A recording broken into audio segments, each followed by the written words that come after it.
Hi, this is Kim with Wiregrass Homestead, and in this video I want to take you along on the visit to our local plant nursery when we purchased some fruit trees for the homestead property. So we want to add fruit trees to our garden plan. We're not going to start our garden until later in the summer because of all the work we still need to do on the house. But with fruit trees, we want to get them in the ground sooner rather than later because it can take a couple of years for them to grow and begin producing fruit. So at the nursery, we were able to meet with a tree specialist to get an idea of what types of fruit trees do well in our area. And we're in zone 8B here in Alabama, in southeast Alabama. So the local nursery typically stocks only plants and trees that do well in the local area, and I always feel I get a more personalized service than I've gotten at a big box store in the past, so that's why I wanted to visit the local nursery. What we're seeing here in this clip is a sign that the nursery has posted for instructions on planting your trees, how large to dig the hole, what additives to use, how much and how often to water, and then information about fertilizing. And I like taking the video because it's much easier than using a pen and paper to jot down the notes.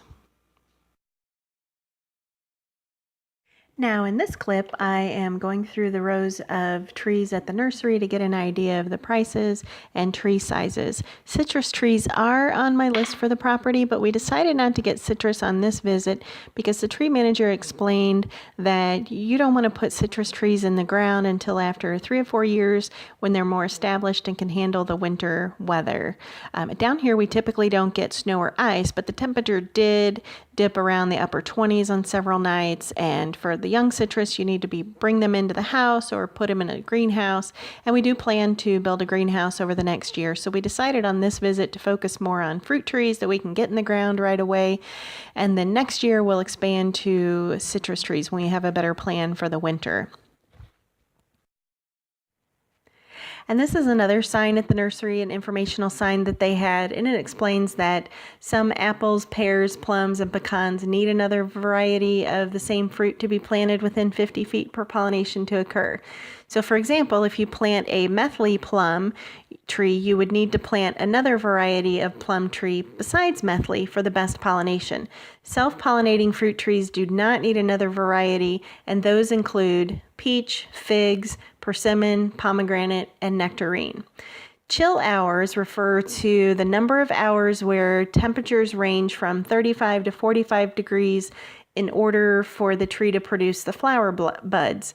So here in southeast Alabama, we average about 400 to 500 chill hours per year. So now I'm walking through more of the rows of the fruit trees to make my decisions on what to buy. And pomegranates and persimmons do really well in this area, so those were definitely on my list. This is a pawpaw tree, and the card says the fruit tastes like banana cream pie. So I definitely feel like I want to get one of those because I think that's really cool for a fruit to have such a taste. So this clip shows the nursery and the plants that they had outside in stock at this particular time. This was actually taken a few weeks ago, so they weren't fully stocked like they normally would be, but I'm sure now they have a lot more plants and trees because the weather is warmer and there's probably a lot more people out shopping for plants.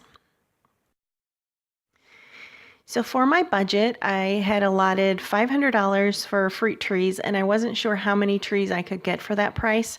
I didn't know if I would get 3 trees or 6 trees or 10 trees.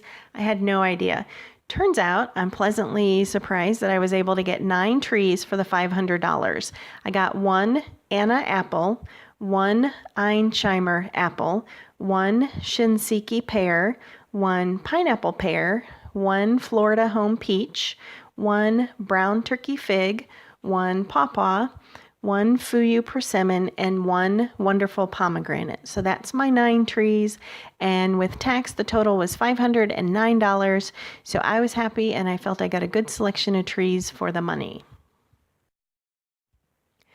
In this clip, Billy is strapping the trees down to the utility trailer, and we decided to take back roads home so that we could drive a little slower, and because we didn't want to damage the trees and have them blow all over the place or lose one off the trailer or something like that.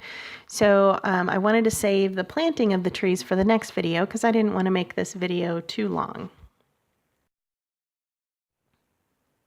So now we have more of a garden plan. We're not going to start our vegetable garden until the summer, but again, we wanted to get started on fruit trees and get those in the ground. And our overall plan is that we want to grow as much food on our homestead as possible, and we want to turn our front yard, which extends about 300 feet from the road to the house, into more of a food forest between the vegetable gardens and the fruit and nut trees. So this is the first step in the process, and hopefully in the next month we'll get some berry bushes, some blueberries, blackberries, raspberries, whatever kind of other berries we can find locally here. And then next year we want to add more trees in order to expand a little bit, and then each year a little bit after that on our food production. So thanks for watching, and please like, comment, and subscribe, and we'll catch you next time here at Wiregrass Homestead.